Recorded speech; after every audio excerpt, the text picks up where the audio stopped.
Bonjour, aujourd'hui je vous propose quelque chose de différent par rapport à d'habitude. C'est pas une partie du jour, c'est une partie en différé que je vais analyser. Une partie intéressante puisqu'on se retrouve très très vite en finale. Alors qu'est-ce que c'est la finale?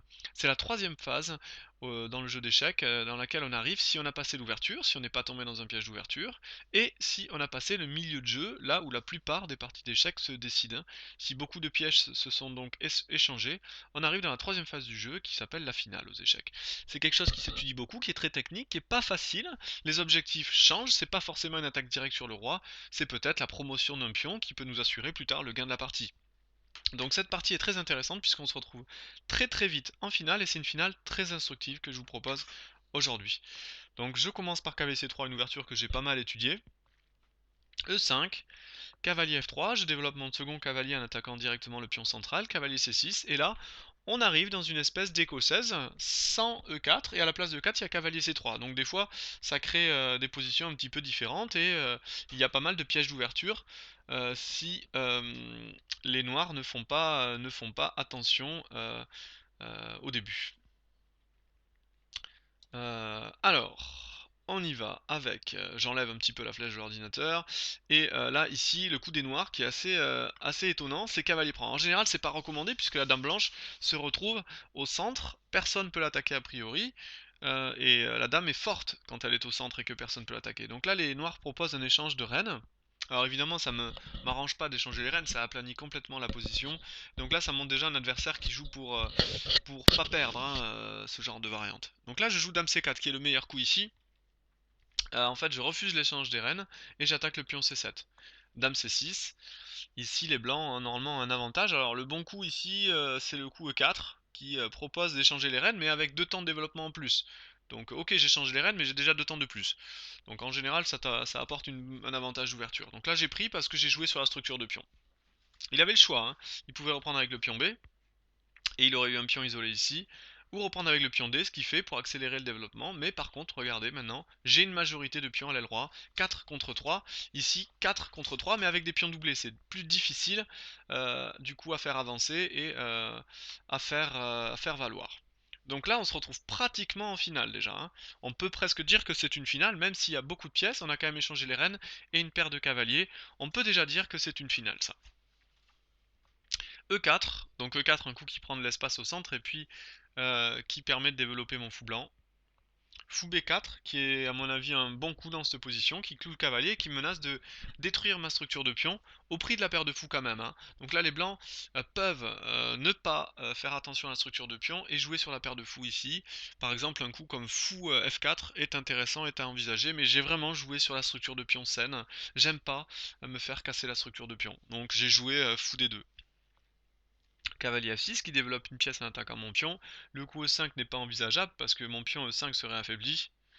Donc je joue F3, solide.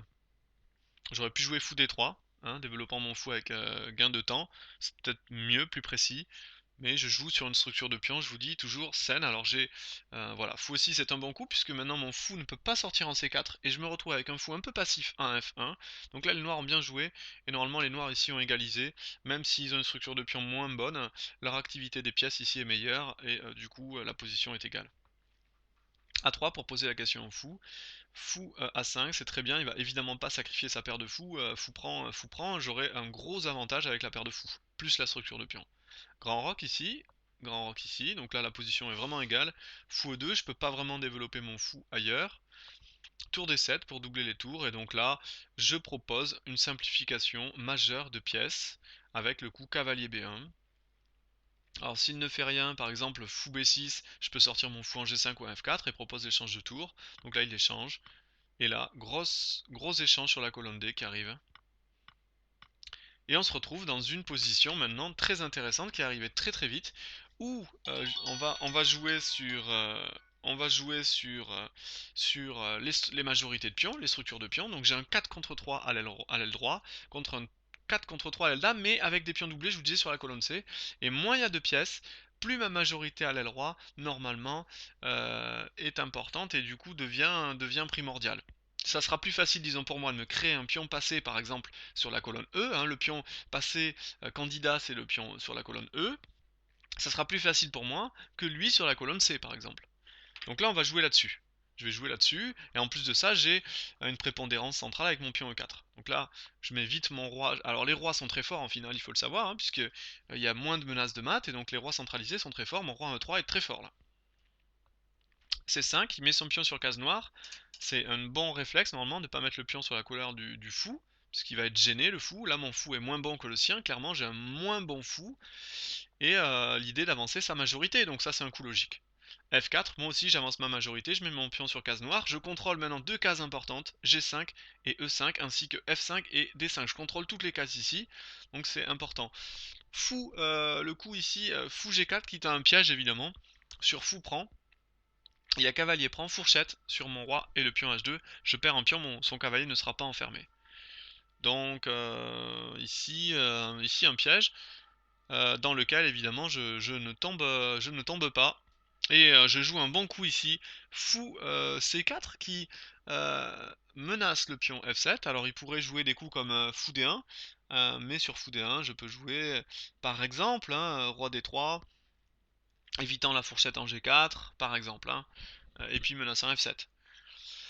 Donc il revient, et c'est le bon coup, il revient, il propose l'échange du coup, mais du coup j'échange et on se retrouve dans une finale maintenant roi cavalier contre roi cavalier. Moins je vous dis il y a de pièces, plus ma majorité devient forte. Par exemple là on éliminerait les cavaliers, j'aurais de fortes chances de l'emporter. Mais il y a les cavaliers en jeu. Il menace fourchette, je joue H3. H5 est un bon coup qui fixe ici, qui empêche le coup G4. Je joue cavalier D2 avec l'idée sur H4, s'il bloque, s'il décide de fixer ma structure, je peux jouer cavalier F3 et manger le pion. Donc il peut pas se le permettre.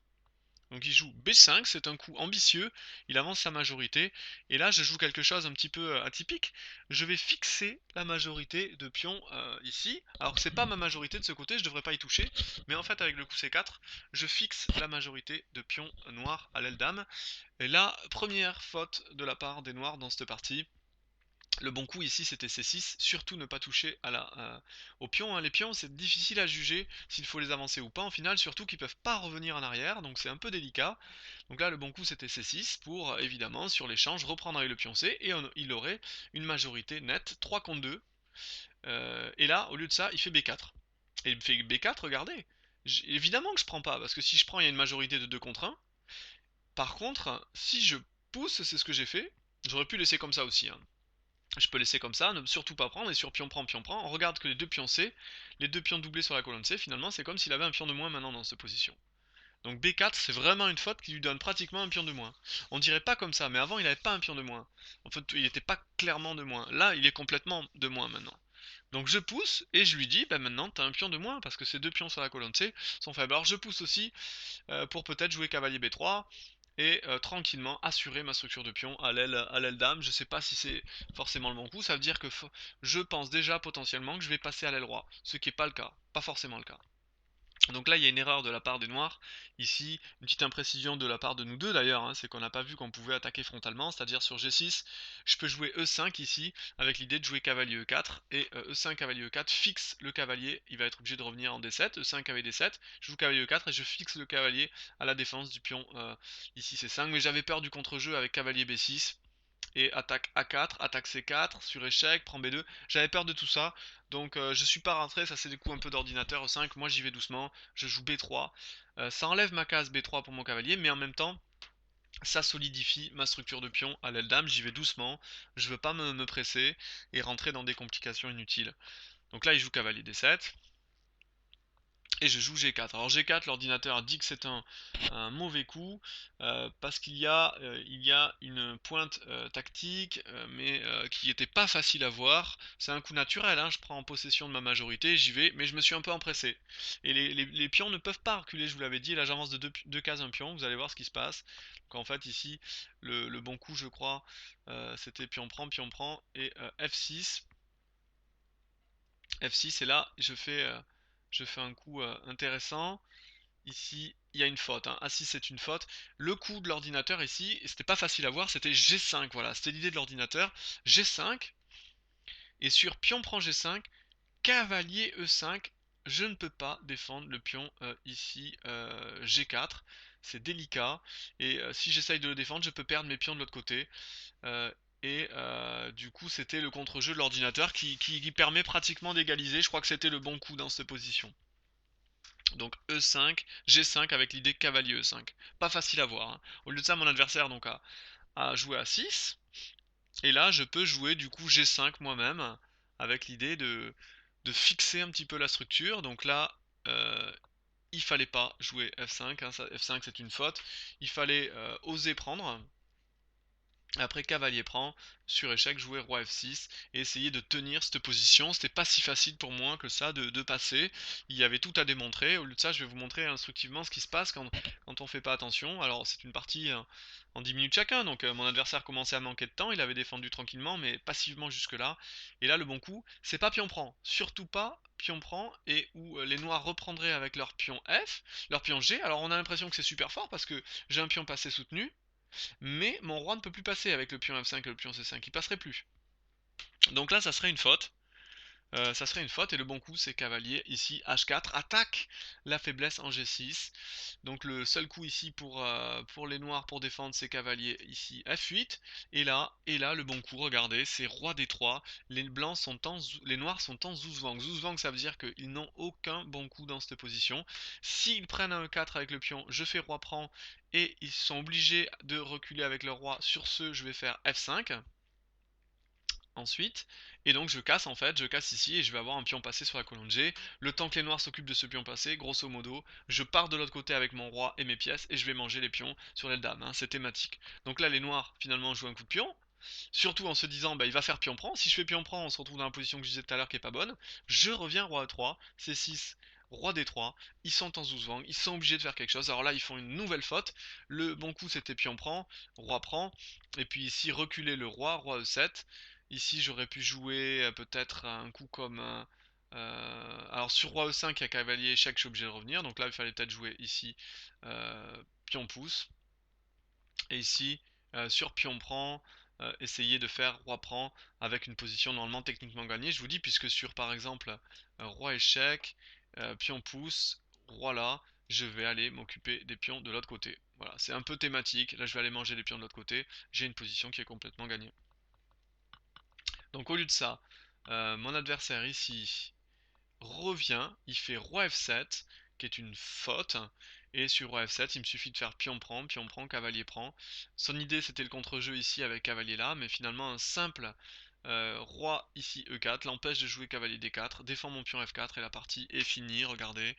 Donc là il joue cavalier C7 avec une idée intéressante mais qui ne mène nulle part. Je monte, roi E5, cavalier D5, son idée c'est de sacrifier son cavalier pour aller à dame. Mais là, un simple coup comme cavalier D6 échec et cavalier prend finit la partie. Voilà, j'espère que ça vous a plu cette petite finale, elle a été intéressante et je vous dis à demain pour de prochaines vidéos. Au revoir.